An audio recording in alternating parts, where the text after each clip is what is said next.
मैं मोदी जी को कहना चाहता हूं, मोदी जी आपने हमारे ऊपर इतने केस कर लिए, आपने ईडी छोड़ दी, आपने सीबीआई छोड़ दी, आपने पुलिस छोड़ दी, आपने इनकम टैक्स छोड़ दिया हमारे पीछे, आपने जेल भेज दिया हमारे 5 सबसे बड़े नेताओं को। आम आदमी पर एक समय ऐसा था जब आम आदमी पार्टी के सबसे टॉप के 5 नेता जेल में थे एक साथ। उसके बाद भी केजरीवाल का कुछ नहीं बिगाड़ सके। अब तो एक ही तरीका बचा है मोदी जी केजरीवाल से निपटने का, केजरीवाल का कत्ल करवाना पड़ेगा, केजरीवाल की हत्या करवानी पड़ेगी। उसके अलावा अब केजरीवाल आपसे संभलने वाला नहीं है। अब आपके बस का नहीं है केजरीवाल, आपने सब कुछ करके देख लिया, अब केजरीवाल का कत्ल ही करवाना पड़ेगा। और एक तरीका है, मैं पहले भी बोल चुका, लेकिन वो मोदी जी के बस का नहीं है। मैंने 500 स्कूल बनवाए दिल्ली में, आप 5000 स्कूल बनाओ। मैंने दिल्ली की सड़कें अच्छी करी, आप पूरे देश की सड़कें ठीक कर दो, देखो केजरीवाल को कोई पूछेगा ही नहीं। केजरीवाल ने 200 मोहल्ला क्लिनिक बनाए, आप 20,000 मोहल्ला क्लिनिक बनाओ, आप तो देश के प्रधानमंत्री हो, अरे अच्छे काम करो ना। वो नहीं होता मोदी जी से, वो मोदी जी से नहीं होता। मैं उनको कहना चाहता हूं, प्रधानमंत्री जी, केवल सत्ता की जो प्रधानमंत्री मोदी जी की और अमित शाह जी की सत्ता की हवस है, ये उसका नतीजा है जो ये षड्यंत्र रचा गया। और इस षड्यंत्र का मैं बहुत छोटा हूं, हमारे परिवार ने बहुत भुगत भोगी है। मैं जेल गया, मेरी मां बीमार रहती है बहुत ज्यादा, उसको अस्पताल में एडमिट कराना पड़ा, बहुत रोई मेरी मां, बहुत रोई। इनकी पत्नी मनीष सिसोदिया जी की पत्नी, उनको मल्टीपल स्क्लेरोसिस डिजीज है, सब लोग जानते हैं। जब सुप्रीम कोर्ट में केस चल रहा था, संजीव खन्ना जी ने कहा कि बहुत गंदी बीमारी है, उनके नीचे का पूरा पोर्शन काम नहीं करता और धीरे धीरे बीमारी बढ़ती जा रही है। हमारे परिवार ने बहुत भुगता है, लेकिन वो इंपॉर्टेंट नहीं है, हम इंपॉर्टेंट नहीं है, हमारा परिवार भी इंपॉर्टेंट नहीं है। लेकिन मोदी जी और अमित शाह जी के षड्यंत्र का खामियाजा जो दिल्ली भुगत रही है, दिल्ली के 3 करोड़ लोग भुगत रहे हैं, उसकी भरपाई कौन करेगा? आज दिल्ली में कहीं चले जाओ, सारी सड़कें टूटी पड़ी हैं, अस्पतालों में दवाइयां मिलनी बंद हो गई हैं, मोहल्ला क्लिनिक बंद किए जा रहे हैं, स्कूलों का बुरा हाल हो रहा है। पूरे दिल्ली में पोल्यूशन इतना ज्यादा कभी दिल्ली की जनता ने नहीं देखा था। यमुना का बहुत बुरा हाल हो गया है। एक चीज बता जो तो दिल्ली में इन्होंने ठीक करी हो, पूरी दिल्ली का बेड़ा गर्क कर दिया। सबसे बड़ा खामियाजा मोदी जी और अमित शाह जी की सत्ता की हवस, उसका सबसे बड़ा खामियाजा दिल्ली के 3 करोड़ लोगों ने भुगता है। दिल्ली के लोगों से जाके पूछो। आज मैं चैलेंज करता हूं मोदी जी को, मोदी जी हिम्मत है दिल्ली में दोबारा चुनाव करा के दिखा दो, 10 से ज्यादा तुम्हारी सीट आ जाए मैं राजनीति छोड़ दूंगा, तुम्हारी 10 से ज्यादा सीट आ जाए मैं राजनीति छोड़ दूंगा। दिल्ली की जनता त्रस्त हो चुकी है तुम लोगों से।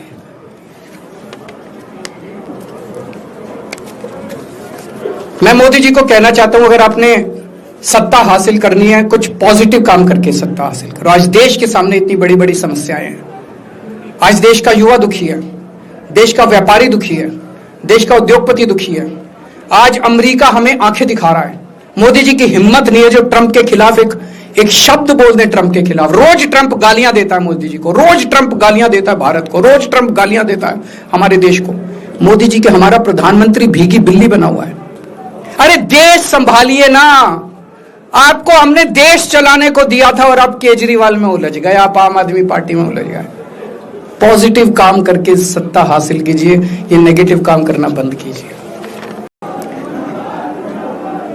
मैंने जिंदगी में केवल ईमानदारी कमाई है, मैंने जिंदगी में केवल इज्जत कमाई है, एक नया पैसा नहीं कमाया मैंने अपनी जिंदगी में।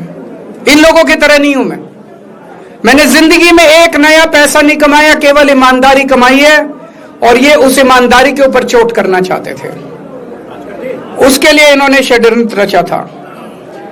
आज कोर्ट के ऑर्डर के बाद यह साबित हो गया देश के सामने, केजरीवाल कट्टर ईमानदार है, मनीष सिसोदिया कट्टर ईमानदार है, संजय सिंह कट्टर ईमानदार है, दुर्गेश कट्टर ईमानदार है, आम आदमी पार्टी कट्टर ईमानदारी है। हम नहीं कह रही है, कोर्ट ने सारे देश के सामने बोला है। कई लोग ये कहते हैं जेल से आने के बाद केजरीवाल चुप क्यों हो गया, केजरीवाल गायब हो गया, केजरीवाल कहां गया?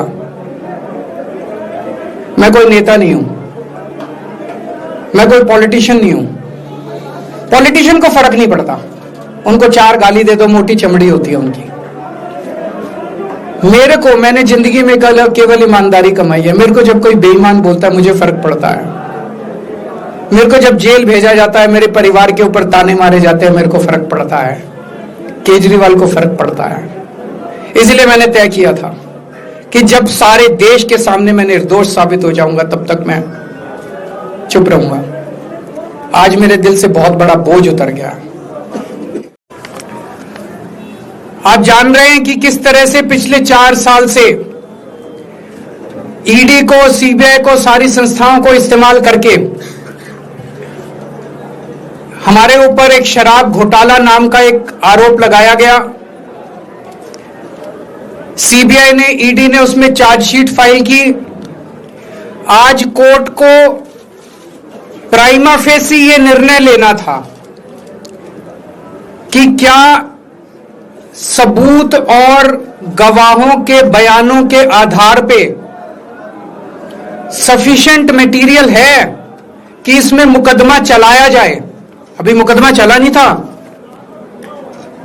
कोर्ट को यह निर्णय लेना था कि क्या मुकदमा चलाने लायक सफिशिएंट मटेरियल है, और कोर्ट ने लगभग 600 पेज के आदेश में सारे सबूतों और सारे गवाहों को मद्देनजर रखते हुए यह कहा है कि इतना भी सबूत नहीं है, इतने भी गवाहों के बयान नहीं है, एक निक्का सा भी सबूत नहीं है कि इसमें मुकदमा तक चलाया जा सके।